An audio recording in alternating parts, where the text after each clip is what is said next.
আপনি যদি নামাজে অমনোযোগী হন, মনে করেন নামাজ পড়তে আপনার আগ্রহ নাই, তাহলে নামাজে আগ্রহ বাড়ানোর জন্য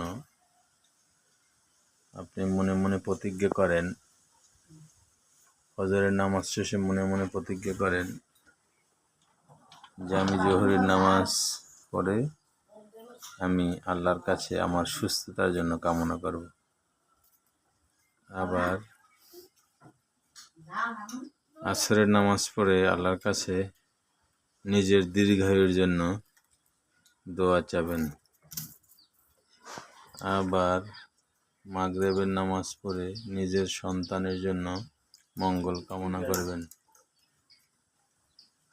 আবার এশারের নামাজ শেষে আল্লাহর কাছে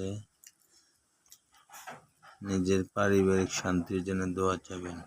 ইনশাআল্লাহ দেখবেন আপনার নামাজের প্রতি আগ্রহ দিন দিন বেড়েই যাবে।